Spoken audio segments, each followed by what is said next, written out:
Don't let your doubts keep you from your dreams. Biggest killer of dreams is lack of belief.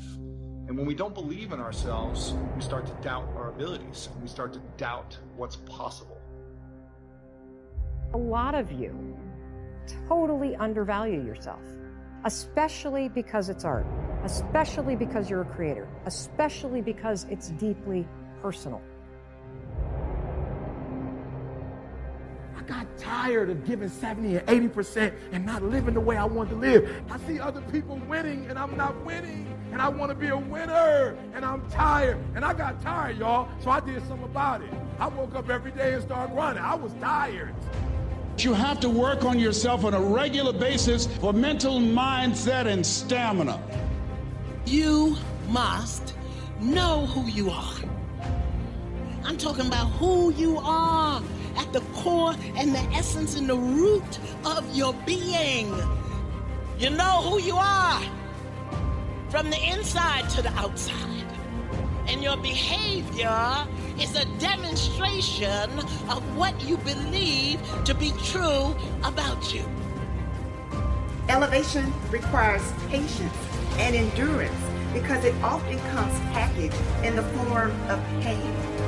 As you get closer to your breakthrough, it may begin to look like everything is falling apart. So you have to watch who's speaking into you. You've got to begin to monitor your mind. And you've got to begin to literally be proactive in programming yourself to success. You have power to withstand obstacles. You are not easily deterred, discouraged. You don't fall back. You don't lapse into depression. You rise up out of a hellhole with a fresh determination like you have never been used before. You must never give up.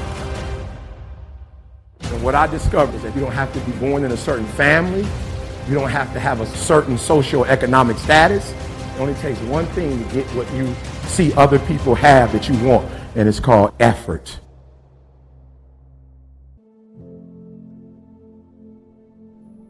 Now, will it be turbulent? Yes. Will it be easy? No, no. Will you have some opposition? Yes. Will I make a lot of mistakes? Yes. Will I get hurt? Yes. Yes. See, a lot of people won't try anything different in life because they don't want to get hurt. Let me tell you something. It's too much pain to duck. Pain is everywhere. You can hide under here. It will come where you are. It's everywhere. Viktor Frankl calls it unavoidable suffering. You can't duck it. But most people spend their life not wanting to deal with the pain of rejection, the pain of defeat, the pain of being disappointed, the pain of losing, the pain of failure, the pain of being criticized, the pain of not being liked, the pain. That's called life. Life is full of pain. It's everywhere. But guess what? There's no gain without pain. Because it's the pain of regret that you experience.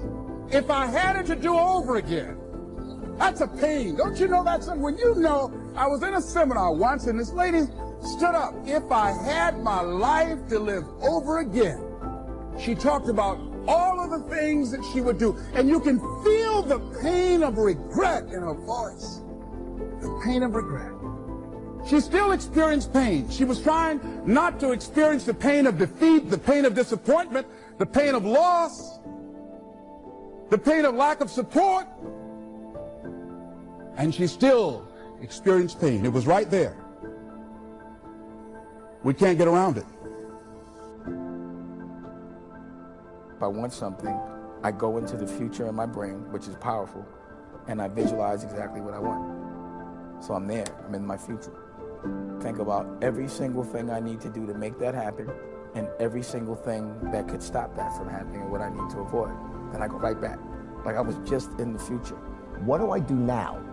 I don't feel great, but I know I'll feel great once I get famous. Because that's what my vision is. When I achieve my vision, when I get that, then I'll feel good. You are in love because you work very hard every single day of your life to stay in love.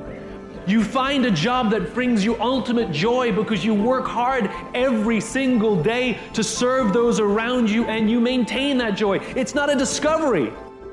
But the problem is the sense of impatience.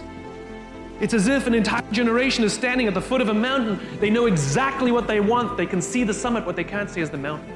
If I have a habit over and over of beginning to stack one on top of the other, of keeping promises I make to me, not other people.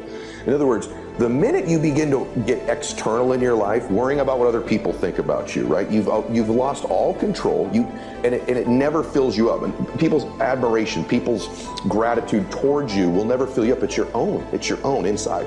And so for me, self-confidence comes from keeping the promises I make to myself. And the other part of it is being aware I'm doing it. Ask yourself, how can I? See, when people say to me, well, I can't start my business, or I can't develop that high income skill, or I can't do that side hustle, or I can't whatever, I always tell them, does that mean that you don't want to do it, or does that mean you don't know how to do it? Because we all have the ability, we can all do something if we want to. Could you do it if you really, really, really want to? Of course you could. You know, offense also means owning your personal brand. Your voice should be the first 2 or 3 responses when I search for your name on. How do you get there? You own your own identity. The tools are there to have a public identity and to go on the record, proudly so, and stand for who you really are. Those tools exist for you to create your own authentic brand, completely within your control. And do it. So if you're expecting other people to get your vision, I'm just going to say, you call them whatever you choose, I call them God. God didn't give your vision to them. God gave your vision to you. Be willing. Be the cheerleader of your own parade. Be the band leader and the marchers until someone else joins you. Success, if you measure it just by business, just by money earned, just by likes or popularity on social media, then success will be very, very hollow. When you're in the military, you have this discipline, and beyond the discipline that's imposed on you, you also have a lot that you have to just hold the line yourself. I mean, when you're in the military, sure, you go through boot camp where there's a drill instructor that's yelling and all that, but once you're in the military, you're doing what you have to do. It's self-discipline, that you learn that and you become self-disciplined. And what happens is guys get out and that's gone, and that hurts them. And the other thing that hurts them is they don't know what their mission is anymore. Mm-hmm. And my big thing with people that I've been telling vets now is find what your next mission is. Go find whatever your next mission is. And I don't care what it is, but it has to be something. When people are not going anywhere, when they're failing, when they don't have the drive, it's because they're not accepting responsibility for anything. And so my way of saying that is like, you need a new mission. You need to be responsible for something, and you need to go and move towards some new mission. In terms of finding your purpose, that seems like it's the first step, is getting comfortable with yourself, understanding that. How do we take that next step towards finding that purpose? Yeah, so for me, I define it as your passion is for you, your purpose is for others. So your purpose is when you use your passion to serve others. That's the link. So for me, the focus actually first becomes, what's your passion? Like, what are you passionate about? What do you enjoy doing? And then the parts that's usually missed. So everyone hears follow your passion, find your passion. It's like a cliche, it's everywhere. The difference is get really good at it. Like, get so good at it. And everyone always misses that point. You can be as passionate as you want about tennis, but if you're not really good at tennis, no one's gonna care and no one's gonna take note. And I think that's often missed, that not only do you need to find what you're passionate about, you need to turn it into an expertise, which is undeniable. And that requires the hard work, that requires the work ethic, that requires the early mornings, that requires the training in whatever field you want to be. And that's gonna make you successful. Buy a plane, man. Buy a jet that can get you to go places. I'm not bragging when I say I'm doing this. Hopefully people find this inspirational and they don't think that I'm just an arrogant, cocky, listen to him bragging about his jet. I'm just telling you, like, you don't get that much money by being stupid with money. So I'm sitting here saying, do I do this or do I do the jet? It's not like I'm thoughtful when it comes to money. Do I put the $50 million in apartments? which is my favorite investment, or do I buy the jet? And my decision to get rid of 50, to own the jet, is that it can connect me with the world. It can help me meet people. The old Grant would not have done this. I wasn't thinking big enough.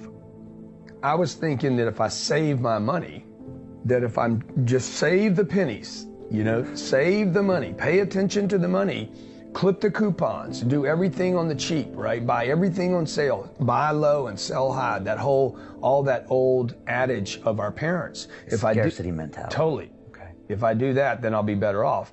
And the reality is, if you study the wealthiest, I don't mean Bill Gates and Warren Buffett. I mean, if you study Goldman Sachs, that's where the real wealth is. Okay. Study the wealthiest. You're talking about Vanguard controls $5 trillion of ETFs. That's money. There's endless amounts of money. Like, I don't know what the Queen controls, but it's freaking massive. Or the Putin money. You're not talking about all that dark money, all the black in the shadows money. So there's so much money on this planet. You got to look at, how does Coca-Cola make a decision about 3 or 4 or 5 jets?